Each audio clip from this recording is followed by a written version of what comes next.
Hello नमस्कार, मी सांची माझ्या चॅनलमध्ये तुम्हा सगळ्यांचं अगदी मनापासून स्वागत। सगळ्यांना सर्वप्रथम श्री स्वामी समर्थ। तुम्हा सगळ्यांच्या चांगल्याचे स्वामी महाराज पूर्ण करत ही स्वामींचरणी प्रार्थना। बघा, श्रावण महिना आला देखील आणि बघता बघता शेवटचे 7-8 दिवस फक्त उरलेत। श्रावण महिना संपणार आहे। संपूर्ण महिन्यामध्ये पवित्र असा महिना म्हणजे श्रावण महिना। या महिन्यात सात्विक जेवण असतं, पूजा पाठ नामस्मरण पारायण असतात। नॉनव्हेज लोक करत नाहीत, मांसाहार वर्ज्य असतो, कारण याचं फळ सुद्धा तेवढ्याच पटीने असतं। महादेवांची सेवा करतो, आराधना करतो, त्या प्रत्येक व्यक्तीवर आणि त्या प्रत्येक व्यक्तीच्या कुटुंबावरील अकाली मृत्यूचं जे संकट आहे ते संकट टळतं, किंवा कुठलाही अपघात होत नाही, कुठलाही आजार पण येत नाही। मोठं काही संकट असेल तर महादेवांची सेवा केल्याने ते संकट नाहीसं होतं। महादेवाची सेवा करणं खूप गरजेचं आहे। जसं तुम्ही इतर देवांची सेवा करता, स्वामींची भक्ती जशी तुम्ही करता आहात, तरीसुद्धा दररोज नाही पण सोमवारी तरी थोडीफार का होईना पण महादेवांची सेवा करायचीच आहे। अशाच काही खास गोष्टी या व्हिडिओमध्ये मी सांगणार आहे, म्हणून व्हिडिओ स्किप न करता पूर्ण नक्की पहा। आणि अजूनही या चॅनलला सबस्क्राईब केलं नसेल तर चॅनलला सबस्क्राईब नक्की करा, कारण शेवटचे काहीच दिवस राहिले आहेत। जरी तुम्ही संपूर्ण महिनाभर पूजापाठ केला नसेल, किंवा कामामुळे तुम्हाला जमलं नसेल, किंवा संपूर्ण महिनाभर जमेल तशी तुम्ही महादेवांची सेवा केलेली आहे, तरीसुद्धा यातल्या काही जमतील तशा गोष्टी आहेत त्या तुम्हाला करायच्याच आहेत। म्हणजे तसा तुम्ही निदान प्रयत्न तरी करायचा आहे। या संपूर्ण ज्या काही मी गोष्टी सांगणार आहे या व्हिडिओमध्ये, त्या तुम्हाला जशा जमतील तशा तुम्हाला करायच्या आहेत। आता पुन्हा तुम्हाला श्रावण महिन्याची वाट बघण्यासाठी तुम्हाला वर्षभर थांबावं लागणार आहे, म्हणून संपूर्ण श्रावण महिन्याचं फळ मिळवण्यासाठी या काही गोष्टी नक्कीच तुम्हाला करायच्या आहेत। बघा, संपूर्ण श्रावण महिन्यामध्ये बेल अर्पण करत असतो। बेल हे महादेवांचे सगळ्यात आवडती आणि महत्त्वाची गोष्ट आहे। आता तुम्ही पिंडीवरती बेल अर्पण केलं नसेल, किंवा जरी केलं असेल तरी या 5-6 दिवसांच्या आत एका बेलपत्राच्या झाडाखाली इच्छापूर्तीचा किंवा महादेवांना समर्पित असा दिवा लावायचा आहे। बघा, श्रावण महिन्यामध्ये दिव्याचे महत्त्व खूप जास्त आहे। महादेवांची कृपा प्राप्त करण्यासाठी तुम्हाला एका बेलाच्या झाडाखाली एक दिवा प्रज्वलित करायचा आहे। थोडेसे तांदूळ, त्याच्यावरती 1 रुपयाचं नाणं आणि त्याच्यावरती हा दिवा प्रज्वलित करायचा आहे। बेलाचं झाड नाही भेटलं, आता तुमच्या आजूबाजूला बेलाचं झाड नसेल तर शमीच्या झाडाखाली तरी हा दिवा लावायचा आहे। जिथे महादेवांचं मंदिर असतं तिथे बेलाचं झाड किंवा शमीचं झाड तिथेच आसपास कुठे ना कुठे असतं, तुम्ही नक्की जाऊन तिथे हा दिवा प्रज्वलित करायचा आहे। बघा, संपूर्ण श्रावण महिना नंदीचीही पूजा करतो।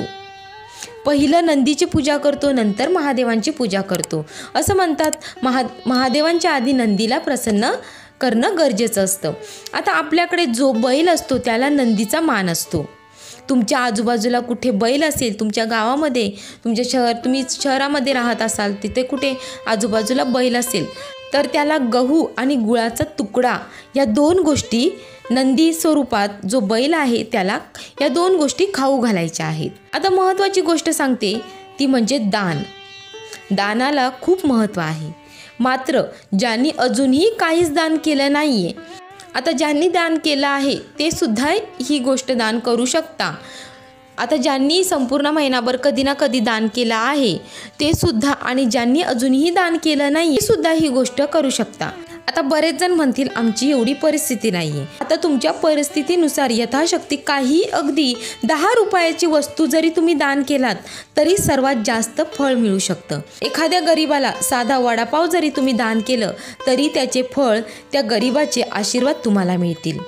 जे कमवते आहेत, बऱ्यापैकी ज्यांची परिस्थिती आहे त्यांनी नक्कीच काही ना काही गरजूंना दान नक्की करू शकता। विद्यार्थ्यांना त्यांना उपयोगी पडतील अशा वस्तू तुम्ही दान करू शकता, किंवा गरजूंना काही कपडे दान करू शकता, किंवा भुकेलेले आहेत त्यांना तुम्ही अन्नदान करू शकता। आता श्रावण महिन्यातील काहीच दिवस उरले आहेत तर तुम्ही दान धर्म नक्की करू शकता। त्याचबरोबर श्रावण महिन्यामध्ये ब्राह्मण भोजन खूप शुभ मानलं जातं। ब्राह्मण जोडपं तुम्हाला तुमच्या आसपास कोणी असेल तर त्यांना घरी बोलावायचं आहे. त्यांना जेवण देऊन त्यांचा योग्य तो मान सन्मान करायचा आहे आणि त्यांची ओटी भरायची आहे. आता ब्राह्मण बोलवणं शक्य नसेल, तुमच्या आसपास कोणी ब्राह्मण जोडपं नसेल, तर तुम्ही शेजारचं जोडपं किंवा आजूबाजूचं कोणीही जोडपं तुम्ही घरी तुमच्या बोलवू शकता. आता 1, 2, 3 किंवा 11, 21 अशी जमेल तेवढी तुम्ही जोडपे बोलवू शकता. त्यांना खाऊ पिऊ घालू शकता. त्यांचा योग्य तो मान सन्मान करायचा आहे. ही देखील तेवढीच महत्त्वाची गोष्ट आहे. बघा, ज्यांनी श्रावण महिन्यामध्ये जास्त पूजापाठ केलीच नाही आहे, त्यांनी तुमच्या आईवडिलांची जास्त सेवा करायची आहे. त्यांचं औक्षण करून त्यांचे पाय दुधाने धुवायचे आहेत. आईवडिलांचे आशीर्वाद घ्यायचे आहेत. श्रावण महिन्यामध्ये जो आईवडिलांची सेवा करतो त्याला 33 कोटी देवांचा आशीर्वाद मिळतो असं म्हणतात.